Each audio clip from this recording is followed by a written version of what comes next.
नमस्कार, आप देख रहे हैं खबर उत्तर प्रदेश। मैं हूं आपके साथ तन्वी सक्सेना। खबरों का सिलसिला शुरू करेंगे, लेकिन इससे पहले एक नजर डालते हैं इस वक्त की हेडलाइंस पर। मुख्यमंत्री योगी आदित्यनाथ कल जाएंगे गोरखपुर। महाशिवरात्रि पर मुकेश्वर नाथ मंदिर जाएंगे सीएम। मंदिर में जलाभिषेक करेंगे सीएम।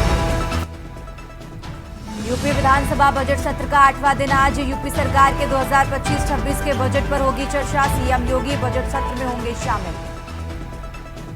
विधानसभा में आज भी हंगामे के आसार। कई मुद्दों को लेकर विपक्ष कर सकता है हंगामा। 26-27 फरवरी को नहीं चलेगा विधानसभा, विधान परिषद सदन। अखिलेश यादव का कन्नौज दौरा आज। सौरिक के शीतल सिंह लॉन्ग श्री इंटर कॉलेज में करेंगे शिरकत। स्मृति कार्यक्रम में होंगे शामिल। महाकुंभ का कल आखिरी दिन, आज फिर भीड़। 63 करोड़ ने लगाई डुबकी। शहर के एंट्री प्वाइंट पर जाम।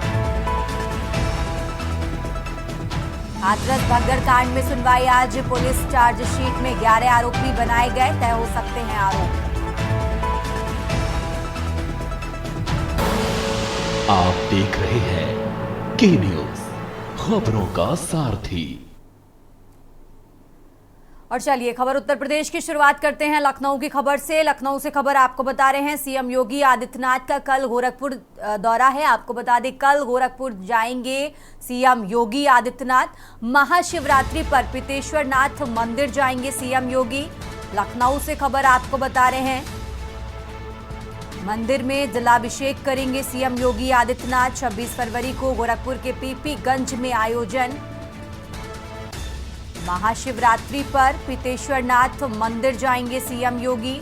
लखनऊ से खबर आपको बता रहे हैं, मंदिर में जलाभिषेक करेंगे सीएम योगी आदित्यनाथ। 26 फरवरी को गोरखपुर के पीपीगंज में आयोजन।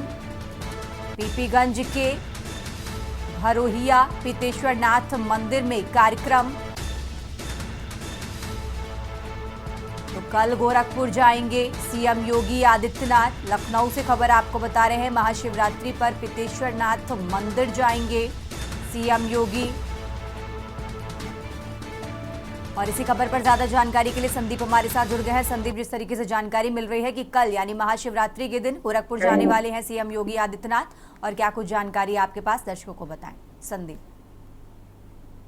बिल्कुल, देखिए उत्तर प्रदेश के मुख्यमंत्री योगी आदित्यनाथ का कल गोरखपुर दौरा होने वाला है और गोरखपुर में वहां पर मंदिर में आरती और पूजन पाठ करते हुए नजर आएंगे सीएम योगी आदित्यनाथ। क्योंकि कल शिवरात्रि है और शिवरात्रि पर जो है सीएम योगी आदित्यनाथ गोरखपुर का दौरा काफी महत्वपूर्ण माना जा रहा है, क्योंकि महाशिवरात्रि पे पीतेश्वर नाथ मंदिर में जाएंगे और वहां पर पूजा अर्चना जो है करते हुए नजर आएंगे। इसके साथ मंदिर में जलाभिषेक भी करेंगे सीएम योगी आदित्यनाथ। और पीपागंज में एक आयोजन है, उस आयोजन में प्रतिभाग करते हुए नजर आएंगे, जहां पर भरोइया पीतेश्वर नाथ मंदिर में कार्यक्रम में उपस्थित होकर के उस कार्यक्रम में शिरकत करते हुए नजर आएंगे सीएम योगी आदित्यनाथ। इसके साथ साथ सुबह जनता दरबार भी लगा सकते हैं सीएम योगी आदित्यनाथ। वहां पर जनता दरबार में जनता की समस्याओं को भी सुना जा सकता है। तो ये माना जा रहा है कि सीएम योगी आदित्यनाथ का गोरखपुर कल का कार्यक्रम बिल्कुल महाशिवरात्रि पर उनका ये दौरा काफी अहम माना जा रहा है। संदीप, आप हमारे साथ बने रहिए, हम आगे भी आपसे अपडेट लेते रहेंगे। और ये लखनऊ से खबर आपको बता रहे हैं, जहां कल यहाँ महाशिवरात्रि के दिन गोरखपुर जाएंगे उत्तर प्रदेश के मुख्यमंत्री योगी आदित्यनाथ। लखनऊ से खबर आपको बता रहे हैं, कल गोरखपुर जाएंगे सीएम योगी आदित्यनाथ। खबरों में आगे बढ़ते हैं, लगातार बात कर रहे हैं लखनऊ की। लखनऊ से एक और बड़ी खबर आपको बता रहे हैं, जहां यूपी विधानसभा बजट सत्र का आज 8वां दिन है। यूपी सरकार के 2025-26 के बजट पर आज चर्चा होगी। ये बड़ी खबर आपको लखनऊ से बता रहे हैं, जहां यूपी सरकार के 2025-26 के बजट पर आज चर्चा होगी। और आज सत्र का 8वां दिन है। सीएम योगी आदित्यनाथ बजट सत्र में शामिल होंगे। कई मुद्दों को लेकर विपक्ष सरकार पर हमलावर है। आज भी विधानसभा में हंगामे के आसार हैं। 26-27 फरवरी को आपको बता दें, नहीं चलेगा सदन।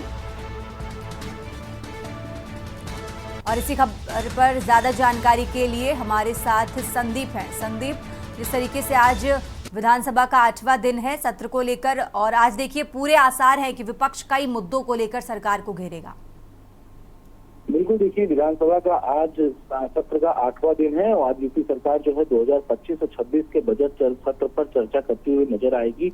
और इसके साथ ही साथ सीएम योगी आदित्यनाथ भी बजट सत्र में शामिल होंगे और कई मुद्दों को लेकर के जिस तरीके से विपक्ष लगातार हमलावर है, कल हमने देखा कि इस तरह के स्वास्थ्य को लेकर के विपक्ष ने हंगामा किया, खड़ा किया और फिर उसके बाद इस तरीके से नामझोंक होती हुई नजर आई।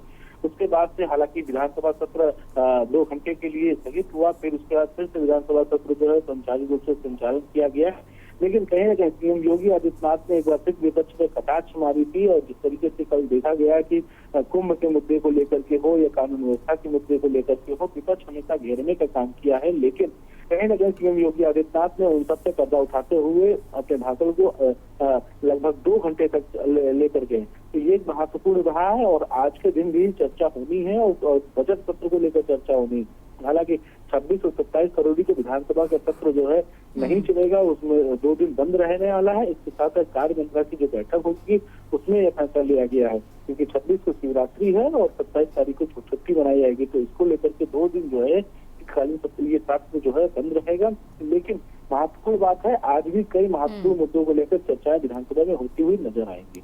बिल्कुल संदीप, बहुत बहुत शुक्रिया आपका तमाम जानकारी दर्शकों तक पहुंचाने के लिए। और ये लखनऊ से बड़ी खबर आपको बता रहे हैं, जहां आज सत्र की कार्रवाई का 8वां दिन है। 26 फरवरी को शिवरात्रि के उपलक्ष्य में छुट्टी रहेगी।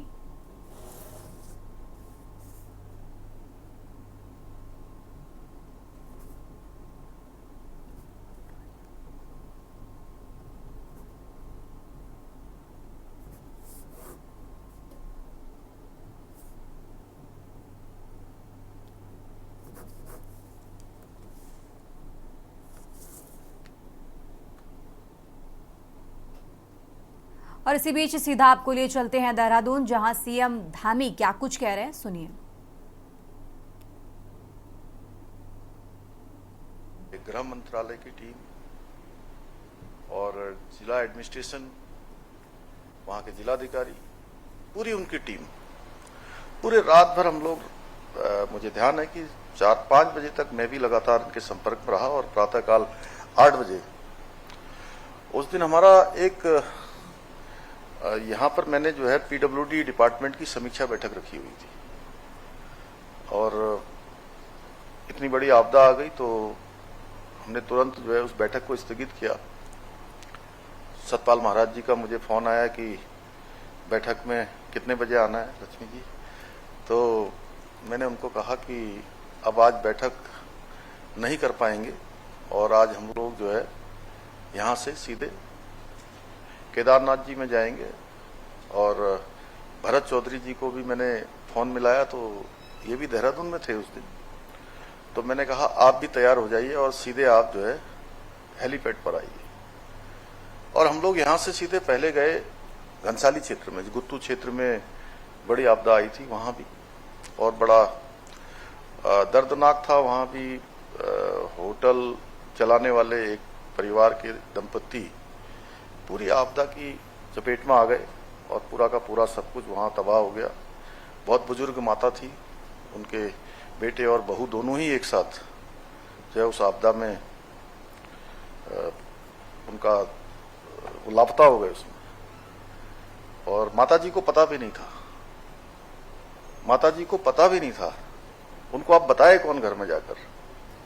मैं वहां पहुंचा और सतपाल महाराज जी भी थे, भरत चौधरी जी भी थे, हम लोग थे और उस क्षेत्र की काफी सारी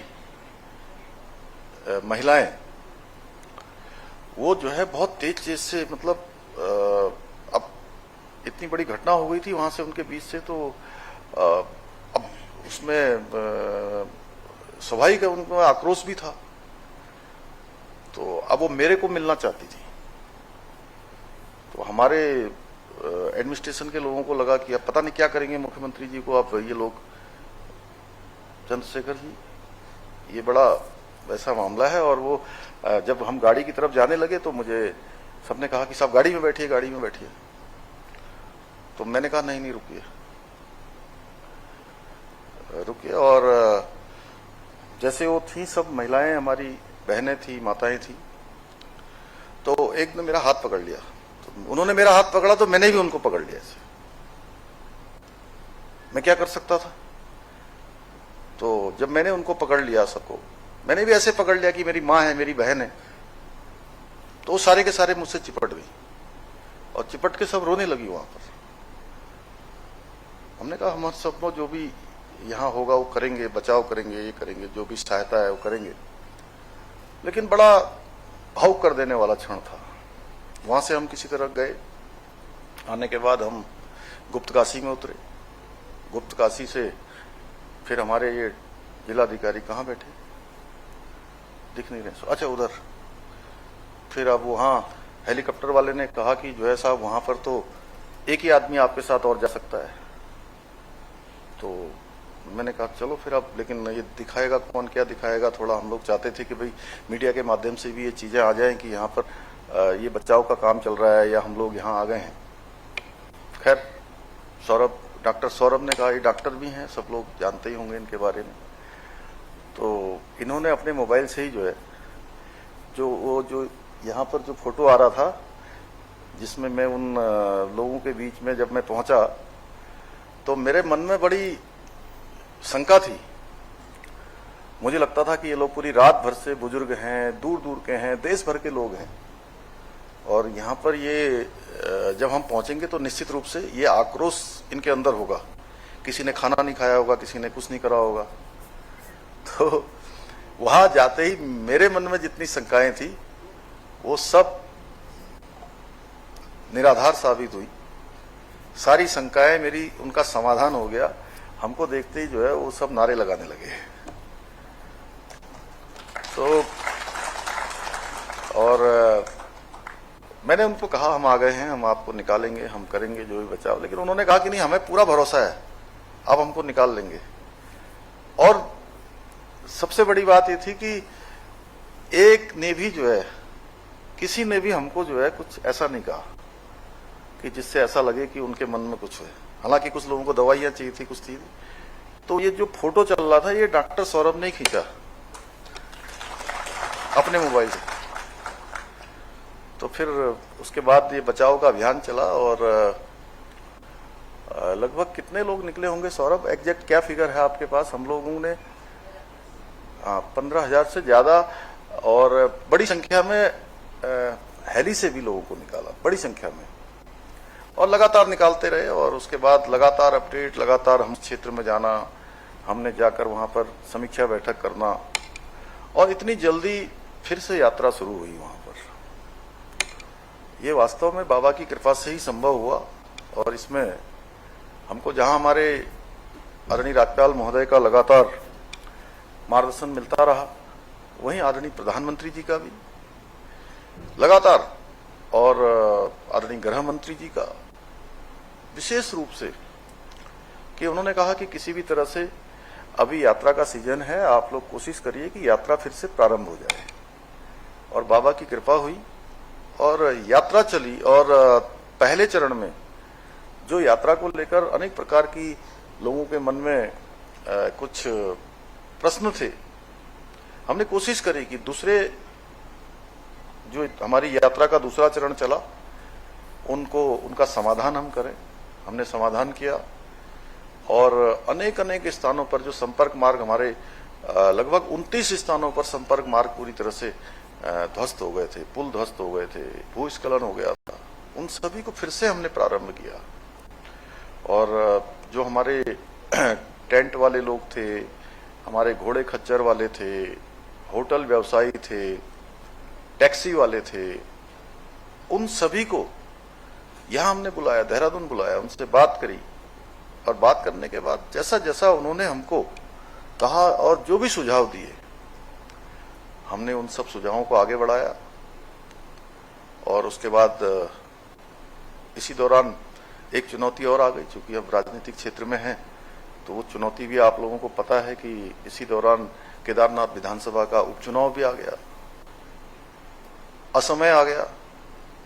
लेकिन बाबा की कृपा से, श्री केदारनाथ विधानसभा के लोगों के आशीर्वाद से, उन्होंने जो भी हमने प्रयास किए थे, जो भी आदरणीय प्रधानमंत्री मोदी जी के प्रधानमंत्री बनने के बाद 2014 के बाद जिस तेज गति से बाबा के धाम का विकास हुआ, पूरी केदार घाटी का विकास हुआ, वहां के लोगों ने हमको अपना आशीर्वाद दिया। और तमाम प्रकार के जो यक्ष प्रश्न तमाम प्रकार की शंकाएं, लोगों को बांटने वाली जो राजनीति चल रही थी, उस राजनीति को उत्तराखंड के अंदर से पूरे देश के अंदर एक नई दिशा देने का काम केदारनाथ के उपचुनाव ने भी किया।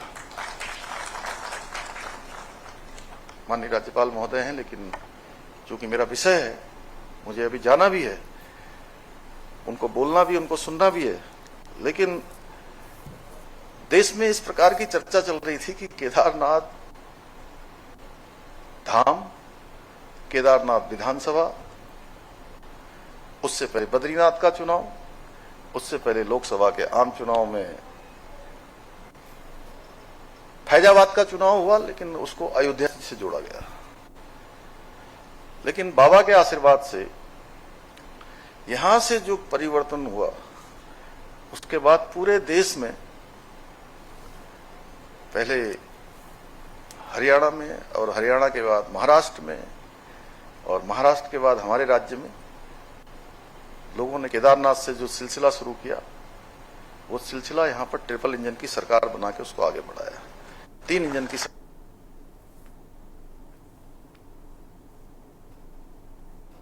तो उत्तराखंड राज्य आपदा प्रबंधन प्राधिकरण द्वारा आयोजित कार्यक्रम में सीएम पुष्कर सिंह धामी शामिल हुए, जहां उन्होंने आपदा प्रबंधन से लेकर चुनावों का भी जिक्र किया। हम खबरों में आगे बढ़ते हैं, बात कर रहे हैं लखनऊ की। लखनऊ से खबर आपको बता रहे हैं, जहां लखनऊ में पकड़ा गया डबल मर्डर का हत्यारोपी। मां पिता की हत्या कर फरार हुआ था कलयुगी बेटा, और अब उसको पकड़ लिया गया है। लखनऊ से खबर आपको बता रहे हैं, घर में हथौड़े से बुजुर्ग मां पिता पर कई बार वार किया था, कई वार कर उतारा था मौत के घाट। 15 फरवरी की ये घटना थी। इसके बाद ट्रॉमा सेंटर में भर्ती माता पिता की सुबह इलाज के दौरान मौत हो गई थी। कलयुगी बेटे ने माता पिता की हत्या की थी। पिता द्वारा संपत्ति बेचे जाने का विरोध कर रहा था बेटा। विरोध करने पर बेटे ने की माता पिता की हत्या और हुआ फरार, जिसके बाद अब उसकी गिरफ्तारी कर ली गई है। लखनऊ से खबर आपको बता रहे हैं, पुलिस ने आरोपी बेटे को किया गिरफ्तार। पुलिस की 8 टीमों ने हत्यारोपी को गिरफ्तार किया है। लखनऊ से खबर आपको बता रहे हैं, जहां मोहनलालगंज थाना क्षेत्र के जाबरौली गांव में ये डबल मर्डर हुआ था।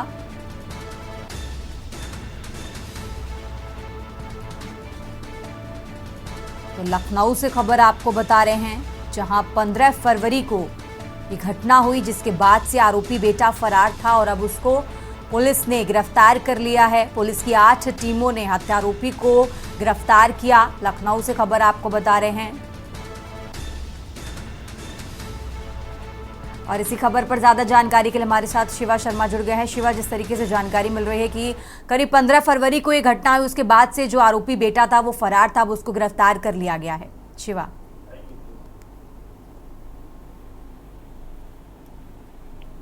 शिवा, हमारी आवाज आप तक आ रही है?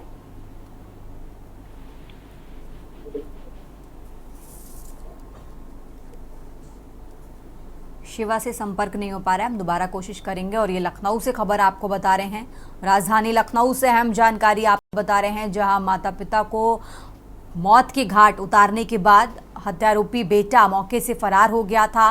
15 फरवरी की ये घटना, जिसके बाद अब पुलिस की 8 टीमों ने हत्यारोपी को गिरफ्तार कर लिया है। लखनऊ से खबर आपको बता रहे हैं, जहां माता पिता की हत्या के बाद भाग फरार हो गया था हत्यारोपी, और अब पुलिस ने डबल मर्डर के हत्यारोपी को गिरफ्तार कर लिया है। लखनऊ से खबर आपको बता रहे हैं, माता पिता की हत्या कर फरार हुआ था कलयुगी बेटा। घर में हथौड़े से बुजुर्ग माता पिता पर कई वार किए थे, कई वार कर उतारा था 15 फरवरी की रात को मौत के घाट। लखनऊ से खबर आपको बता रहे हैं, ट्रॉमा सेंटर में भर्ती माता पिता की सुबह इलाज के दौरान मौत हो गई थी। 15 फरवरी की घटना, जिसके बाद से कलयुगी बेटा मौके से फरार हो गया था और अब पुलिस की 8 टीमों ने उसकी गिरफ्तारी कर ली है। लखनऊ से खबर आपको बता रहे हैं, पिता द्वारा संपत्ति बेचे जाने का ये बेटा विरोध कर रहा था। विरोध करने पर बेटे ने माता पिता की हत्या की और ज्यादा जानकारी के लिए हमारे साथ शिवा जुड़ गए हैं। शिवा, जिस तरीके से 15 फरवरी की घटना थी जिसके बाद से बेटा फरार था और अब इस आरोपी को गिरफ्तार कर लिया गया है, शिवा। देखिए, लखनऊ के मोहनलालगंज स्थित जबरौली गांव में 15 फरवरी की रात को विश्वेश उर्फ लाला ने अपने माता और पिता की हथौड़े से सर कूच करके उनको पूरी तरीके से लहूलुहान कर दिया था और तकरीबन 5 घंटे बाद उन दोनों की मौत हो गई थी। इस पूरे घटनाक्रम में उसके भाई ने इस पूरे मामले पर मुकदमा दर्ज कराया था और 9 दिनों तक आरोपी फरार रहा था। और ये बताया जा रहा है कि प्रतापगढ़ और रायबरेली जिले में वो रह करके मजदूरी कर रहा था और पुलिस टीम के सामने इसलिए भी चुनौती थी उसको पकड़ने के लिए क्योंकि वो ना तो कोई मोबाइल इस्तेमाल कर रहा था, ना ही कोई एटीएम कार्ड जिसके जरिए पुलिस उसको सर्विलांस स्ट्रेटेजी के तहत उसको गिरफ्तार कर सके। लेकिन जो पुलिस की 8 टीमें बनाई गई थी इस हत्या आरोपी को पकड़ने के लिए, उस पुलिस की टीम ने पैम्पलेट के आधार पर जो सीसीटीवी हाईवे पर या गांव-गांव जो लगे हुए थे उन कैमरों की मदद से 9 दिन बाद विश्वेश और लाला को गिरफ्तार कर लिया है। और विवाद ये बताया जा रहा है कि जो उसके पिता और माता जो बेचना चाह रहे थे खेती किसानी वाली, उन जमीनों को बेचने का विश्वेश लगातार विरोध कर रहा था और उस दिन भी 15 फरवरी रात को इस बात को लेकर के विरोध हुआ कि वो जो संपत्तियां बेचना चाह रहे हैं वो बहुत सस्ते दामों में बेच रहे हैं, लिहाजा उन्हें उनकी संपत्तियां नहीं बेचनी चाहिए। इसी बात का विरोध जब उनके माता पिता जगदीश और शिवप्यारी ने किया तो विश्वेश ने अपने पिता पर आक्रोश में आकर के प्रहार कर दिया और उन दोनों की मौत हो गई। तो इस पूरे घटनाक्रम में डबल मर्डर में मोहनलालगंज पुलिस ने विश्वेश और लाला को गिरफ्तार कर दिया है और संभवतः आज डीसीपी साउथ इस पूरे मामले की प्रेस कॉन्फ्रेंस कर हत्या का खुलासा करेंगे और कारणों की वजह भी बताएंगे। ठीक है शिवा, बहुत बहुत शुक्रिया आपका तमाम जानकारी दर्शकों तक पहुंचाने के लिए। और ये लखनऊ से खबर आपको बता रहे हैं, राजधानी लखनऊ से अहम जानकारी आपको बता रहे हैं। 15 फरवरी को घटना को अंजाम देने के बाद आरोपी बेटा मौके से फरार हो गया था, जिसके बाद अब पुलिस की 8 टीमों के द्वारा हत्यारोपी बेटे की गिरफ्तारी कर ली गई है। राजधानी लखनऊ से खबर आपको बता रहे हैं। खबरों में आगे बढ़ते हैं, बात कर रहे हैं अलीगढ़ की। अलीगढ़ से खबर आपको बता रहे हैं, जहां टावर कर्मचारी को सपा नेता के भतीजे ने मारपीट की। टावर कर्मचारी ने अतिरिक्त डीजल मांगने के साथ अन्य आरोप लगाए। पुलिस तहरीर पर कार्रवाई करते हुए जांच में जुटी। अलीगढ़ के थाना सिविल लाइन क्षेत्र का ये मामला आपको बता रहे हैं। अलीगढ़ से खबर, जहां टावर कर्मचारी को सपा नेता के भतीजे ने मारपीट की। टावर कर्मचारी ने अतिरिक्त डीजल मांगने के साथ कई आरोप लगाए। फिलहाल पुलिस पूरे मामले की जांच पड़ताल में जुटी है। अलीगढ़ के थाना सिविल लाइन क्षेत्र का ये मामला आपको बता रहे हैं, जहां टावर कर्मचारी के साथ सपा नेता के भतीजे ने मारपीट की। टावर कर्मचारी ने अतिरिक्त डीजल मांगने के साथ कई अन्य आरोप भी लगाए हैं। फिलहाल पुलिस पूरे मामले की जांच पड़ताल में जुटी। अलीगढ़ के थाना सिविल लाइन क्षेत्र का ये मामला आपको बता रहे हैं, जहां टावर कर्मचारी के साथ सपा नेता के भतीजे ने मारपीट की। अलीगढ़ से खबर आपको बता रहे हैं, अलीगढ़ के थाना सिविल लाइन क्षेत्र का ये मामला, जहां टावर कर्मचारी ने आरोप लगाया कि अतिरिक्त डीजल और कई मांगे की गई थी, जिसका विरोध करने पर सपा नेता के भतीजे ने उसके साथ मारपीट की। अलीगढ़ के थाना सिविल लाइन क्षेत्र का ये मामला आपको बता रहे हैं। अलीगढ़ से खबर, जहां टावर कर्मचारी के साथ सपा नेता के भतीजे ने मारपीट की। फिलहाल पुलिस पूरे मामले की जांच पड़ताल में जुटी है। अलीगढ़ के थाना सिविल लाइन क्षेत्र का ये मामला आपको बता रहे हैं। पुलिस तहरीर पर कार्रवाई करते हुए जांच में जुटी। अलीगढ़ के थाना सिविल लाइन क्षेत्र का ये मामला, जहां टावर कर्मचारी के साथ सपा नेता के भतीजे ने मारपीट की। अलीगढ़ से खबर आपको बता रहे हैं। और अब बात कर रहे हैं रायबरेली की। रायबरेली से खबर आपको बता रहे हैं, जहां दलित युवती से गैंगरेप का आरोप, अपहरण कर तमंचे के बल पर गैंगरेप का आरोप। आपको बता दें, गैंगरेप के बाद नग्न अवस्था में युवती को फेंके जाने का आरोप। गांव के ही 3 मनचले युवकों पर यह आरोप लगा है। आजाद समाज पार्टी के हस्तक्षेप के बाद इस मामले ने तूल पकड़ा। पीड़िता की शिकायत पर पुलिस ने मुकदमा दर्ज किया और फिलहाल मुकदमा दर्ज होने के बाद पुलिस पूरे मामले की जांच पड़ताल में जुटी। डलमऊ कोतवाली क्षेत्र की रहने वाली है युवती। मुकदमा दर्ज कर फिलहाल पुलिस पूरे मामले की जांच पड़ताल में जुटी। डलमऊ कोतवाली क्षेत्र की युवती रहने वाली है। रायबरेली से खबर आपको बता रहे हैं, जहां दलित युवती से गैंगरेप का आरोप। मम्मी पानी तो कह के आया और फिर दो जने आए के नहीं रखता उनका पकड़ लीने नहीं, हमें मार लगा के बैठा लीन गाड़ी मानी, फिर उठा लगे हमका जहाँ पर राहत रहे हमें वो बंदूक देखा के हमका जबरदस्ती चाय पियन, फिर जबरदस्ती करें, फिर कुआं ले जाकर लटकाए रहे हमें, हमका बोरत रहे वही मानी, फिर हम बेहोश हो गए, फिर होश आवा हमारे हम बाहर पड़ी रहे, फिर वहाँ से गिरत पड़ा था हमारे घर, फिर अम्मा हमारी देखी तो उठाए। आपने उनको पहचाना था? हाँ। क्या नाम है उनके? और प्रियांशु दारा डॉक्टर।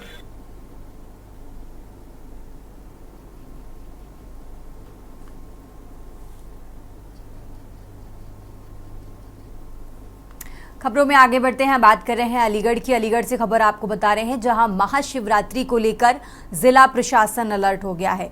कांवड़ियों के आगमन को लेकर शहर के मार्ग निर्धारित किए गए हैं।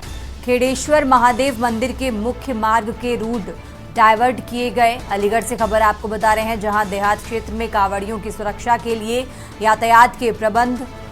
आपको बता दें, कल महाशिवरात्रि पर सुबह से ही शुरू हो जाएगा जलाभिषेक। डीएम एसएसपी ने कांवड़ियों की सुरक्षा हेतु रोड का जायजा लिया। प्रदर्शनी में लगे झूले व फड रोड से हटाने के डीएम ने निर्देश दिए। तो महाशिवरात्रि को लेकर प्रशासन पूरी तरह से अलर्ट। प्रदर्शनी में लगे झूले व फड रोड से हटाने के डीएम की तरफ से निर्देश दिए गए हैं। अलीगढ़ से खबर आपको बता रहे हैं, जहां महाशिवरात्रि को लेकर जिला प्रशासन अलर्ट। कांवड़ियों के आगमन को लेकर शहर के मार्ग निर्धारित किए गए। खेड़ेश्वर महादेव मंदिर के मुख्य मार्ग के रूट डाइवर्ट किए गए।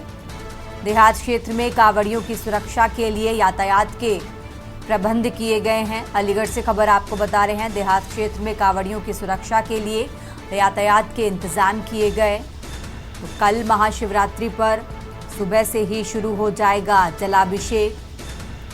डीएम एसएसपी ने कांवड़ियों की सुरक्षा हेतु रोड का जायजा लिया। डीएम की तरफ से निर्देश दिए गए हैं। प्रदर्शनी में झूले जो लगे हैं उनको हटाने के डीएम एसएसपी की तरफ से निर्देश दिए गए। खबर उत्तर प्रदेश में अब बात कर रहे हैं रायबरेली की। रायबरेली से खबर आपको बता रहे हैं, जहां जमीनी विवाद में दो पक्षों में खूनी संघर्ष में दोनों पक्षों के